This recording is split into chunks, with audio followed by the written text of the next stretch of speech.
It was last Thursday night that Lamar Jackson was questionable for the game against the Jets with a quad injury. He played very well. The good news for the Ravens yesterday, his name was not anywhere on the Wednesday report, which means he is healed and he is good to go. And the number 1 seed is on the line, Chris, when the Ravens go to Cleveland this week. The Browns, one of the only teams that have beaten somehow. Yeah. How in the world did this team lose? Yeah. And, well, the matchup's coming again because it's Ravens at Browns. And yesterday, Lamar Jackson said, as the Ravens close in on the potential number 1 seed in the AFC, he's not listening to the hype. Here he is. I try to block out all the noise, whether it's positive or negative. I don't try to get caught up into it, just like I did at the beginning of the season. People hopping on our bandwagon now, but we all knew what we had, with the store, with ourselves in the building. But like I said, I block it out. I play ball. That's all I'm here for. Hey, it's a good thing that people are hopping on the bandwagon, Lamar. You can't find his jersey anywhere. He's got his own clothing line. John Harbaugh was wearing one of the hoodies yesterday that Lamar Jackson's selling. This is it. Strike while the iron's hot, baby. Make some money, and they are. Welcome those folks on the bandwagon. It is of unlimited size, and I can't remember a time, even when the Ravens were Super Bowl champions, I can't remember a time where they generated this kind of excitement because defense doesn't generate this kind of excitement. Offense does. That's what it is. It's the first time really in the Ravens history that offense is driving, the conversation, even though the defense is still great.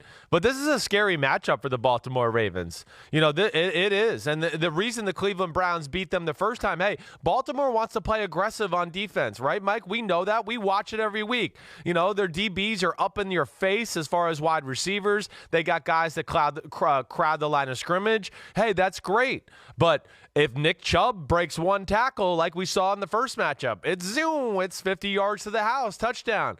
If Odell Beckham Jr. or Jarvis Landry get off of that jam press coverage, it's a big play. So that's where it's a little scary. Cleveland has the assets on the offensive side of the ball to stress the Ravens scheme and players a little bit that way, let alone Steve Wilkes is a pretty good defensive coach, and he understands run fits. I know their defense is not dominant this year and all that, but I give them a fighting chance here with nothing to play for. This is scary. They're going to get off on screwing up Baltimore's plans if they can pull off a victory here. Yeah, I agree with you completely. And Freddie Kitchens thinks he's still coaching for his job, right? There's a lot of things that are at play to motivate the Browns here. Hey, 24 years later, there's still some people in Cleveland that are salty about the fact that the Browns became the Ravens and all the success they've had. They think those are Super Bowls they should have won in Cleveland. So there's some animosity there. And to the extent they can screw things up, they're going to be happy to do it. But, I feel like the Ravens are a much different team than they were back in week 4. Yeah, they are, Mike. You're right. Agreed. They ooze confidence. I think they were trying to figure out still who they were. Yes. They got slapped in the face in Kansas City the week before, and maybe they just weren't ready for the Browns. I don't know what it was, and I can't process it. I can't comprehend it, and I think that John Harbaugh and company will know that this is an opportunity to wash that bad taste out of their mouth conclusively and convincingly. And we're going to do the Mega Picks podcast later today where we make our selections for all games, but I just can't imagine the Ravens having a hard time with the Browns, but I wouldn't have imagined it in week 4 either. Yeah, no, I wouldn't have either. It is dangerous. Of course, I'm leaning towards the Ravens too. You're right. They're a different team now. Marcus Peters, that trade's helped their defense out. They figured out exactly how they want to attack on the offensive side of the ball. And the Lamar Jackson factor is real. It doesn't matter. It's great. But every week we see teams go talk about Lamar Jackson.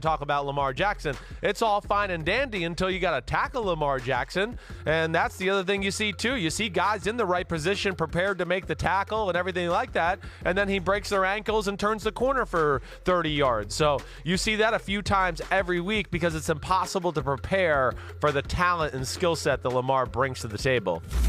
A question that needs to come up every week as teams get ready to play the Ravens and Lamar Jackson is who's running the scout team offense and who's playing the role of Lamar Jackson. And even then, I don't know that there's anybody out there who can simulate Lamar Jackson. You can pretend to. You can maybe come within shouting distance.